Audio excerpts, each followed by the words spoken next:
ఈరోజు దేవుని మాట. మనము దేవుణ్ణి తెలుసుకొని ఉన్నాము కాబట్టి మనని చూస్తే అనేకులకి సాక్షిగా కానరావాలి. అవును, మనల్ని చూస్తే అనేకులకు సాక్షి కావాలి. నువ్వు దేవుణ్ణి తెలుసుకున్న వాడివి డీజే పాటల దగ్గర ఉండవచ్చా? నువ్వు దేవుని తెలుసుకున్న దానివి డీజే పాటలకు డ్యాన్స్ వేయచ్చా?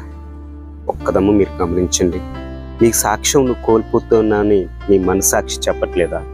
ఈరోజు మీరు ఎవరైనా కావచ్చు, కానీ ఉంటే ఎచ్చగానే ఉండండి, లేదా చల్లగానే ఉండండి. నులివెచ్చగా ఉంటే మాత్రం అక్కడ దేవుని వాక్యం సెలవిస్తుంది, అక్రము చేయువారులారా నా వద్ద నుంచి వెళ్ళిపోండి అని దేవుని వాక్యం సెలవిస్తుంది. అవును, అక్రము చేసేవారిగా మనం ఉండకూడదు.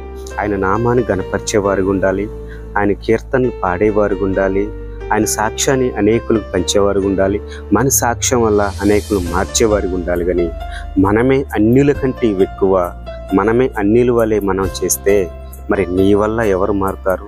నీ సాక్ష్యమే బాగలేనప్పుడు మరి ఇంకెవరు నీ దేవుని చెంతకు వస్తారు? ఉదయం గమనించండి.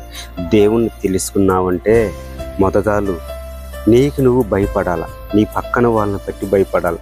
నా వల్ల సాక్ష్యం కోల్పోతానేమో, నా వల్ల దేవుని నామం దూషించబడిద్దామని నువ్వు భయపడే వారిగా, భయపడే రీతిగా ఉన్నట్లే మాత్రం నువ్వు అనేక ఆత్మలు కాపాడేవాడిగా, కాపాడేదానికి ఉంటావని దేవుని వాక్యం ఈరోజు ఈ రీతిగా సెలవిస్తుంది. క్రైస్తవ